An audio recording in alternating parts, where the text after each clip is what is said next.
Halo guys, hari ini kita akan belajar fisika. Kita akan belajar untuk materi gaya dan gerak. Nah, pengertian gerak sendiri apa sih gerak itu? Nah ini, benda dikatakan bergerak terhadap suatu titik acuan atau terhadap benda lain jika jarak atau posisi antar keduanya itu berubah. Kemudian ada kata-kata lagi seperti ini, gerak suatu benda itu bersifat relatif. Maksudnya seperti apa? Artinya, terhadap suatu titik acuan, benda dapat dikatakan bergerak, tetapi juga dapat dikatakan tidak bergerak. Selain itu, benda dapat melakukan suatu macam gerak dan juga dapat melakukan beberapa macam gerak sekaligus. Nah, contohnya pada gambar di sini. Di sini, itu ada lalu lintas kendaraan ya. Jadi misalnya, di sini kan ada pohon. Kemudian di sini ada mobil yang sedang bergerak, ya kan? Yang sedang melaju. Nah, mobil ini dikatakan bergerak terhadap pohon apabila mobil ini berpindah posisi. Misal dari sini ke sini. Seperti itu. Nah, kemudian kalau gerak relatif itu maksudnya seperti ini. Jadi misal kita mengendarai mobil. Kemudian kita melaju dengan kecepatan tertentu. Nah, kita bisa mengatakan pohon yang ada di sekitar kita itu bergerak terhadap mobil kita. Dan juga kita bisa mengatakan bahwa pohon itu diam ketika kita melaju bersama mobil tersebut. Itu maksudnya gerak relatif. Nah, kemudian ini jenis-jenis gerak menurut keadaan benda. Ada gerak nyata, maksudnya gerak nyata itu seperti apa?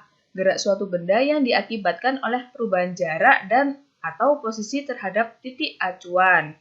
Kemudian ada gerak semu. Gerak semu itu adalah gerakan suatu benda yang sebenarnya diam, tetapi oleh pengamat teramati bahwa benda tersebut seolah-olah bergerak. Untuk lebih jelasnya, habis ini Miss jelaskan satu persatu. Nah, ini kita akan pelajari lagi jenis-jenis gerak menurut bentuk lintasannya. Ada namanya gerak lurus, itu gerak yang lintasannya berbentuk garis lurus. Ada yang namanya gerak melingkar, itu gerak yang lintasannya berbentuk lingkaran atau bagian dari lingkaran itu. Ada gerak parabola, adalah gerak benda dengan lintasan berupa parabola. Nah, kita kupas satu persatu. Ini maksudnya gerak semu. Gerakan suatu benda yang sebenarnya diam, tetapi oleh pengamat teramati bahwa benda tersebut seolah-olah bergerak.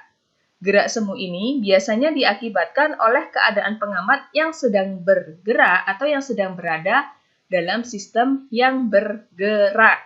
Contohnya ketika kita menaiki suatu mobil tadi ya kan, kemudian kita menganggap bahwa pohon di sekitar kita itu seolah-olah dia bergerak mendekati kita.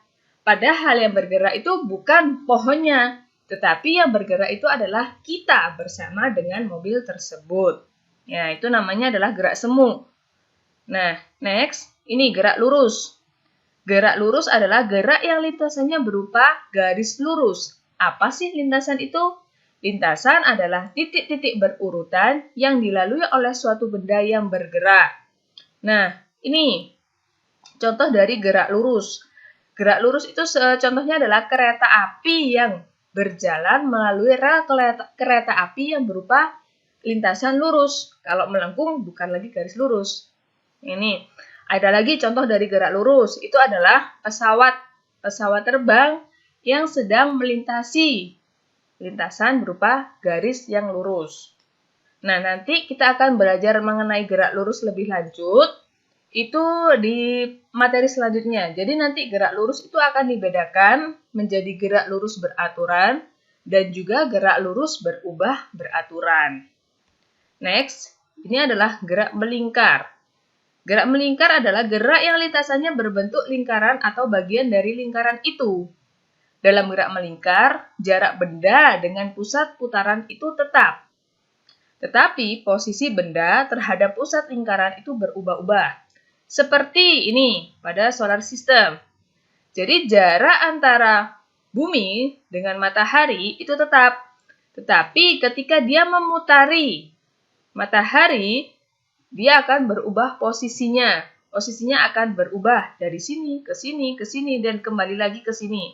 Itu adalah namanya gerakan melingkar. Next, gerak parabola. Gerak parabola itu adalah gerak benda dengan lintasan berbentuk parabola. Ada fenomena yang menarik untuk gerak parabola, yaitu waktu yang dibutuhkan oleh bola basket, ini ya, misal, untuk mencapai tanah.